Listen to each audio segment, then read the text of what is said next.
China's foreign ministry said on Monday that the U.S. has failed to give China any substantive help in its fight against the coronavirus outbreak and instead contributed to the international panic surrounding the illness, a report said. China said it is unreasonable that the U.S. is preventing people from entering its borders, according to Reuters.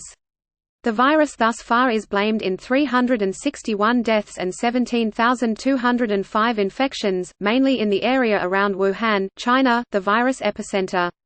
The foreign ministry added that some countries, like the US, overreacted to the outbreak, and Beijing hopes nations around the world begin to make reasonable, calm and science-based judgments, the report said.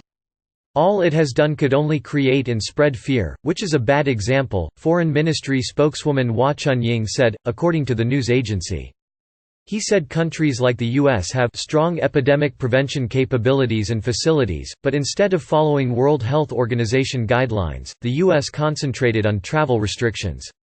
Trump said in an exclusive interview with Fox News on Thursday that his administration is working closely with China during the deadly coronavirus outbreak and said the U.S. was in great shape thus far in dealing with the illness. Speaking before his rally in Des Moines, Trump said he was dealing very closely with China.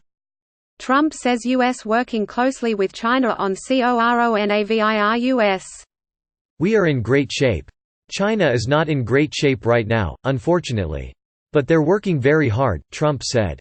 We'll see what happens. But we're working very closely with China and other countries.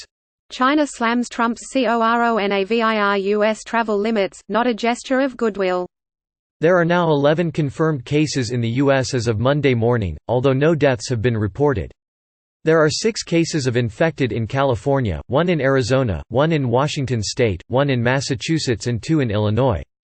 The U.S. declared a public health emergency on Friday, with Trump signing an order barring entry to foreign nationals, other than the immediate family of American citizens and permanent residents who visited China within 14 days, its longest incubation period. China criticized that decision. Click here for the Fox News app. The State Department also issued its highest-level do not travel advisory for China. Just as the WHO recommended against travel restrictions, the U.S. rushed to go in the opposite way.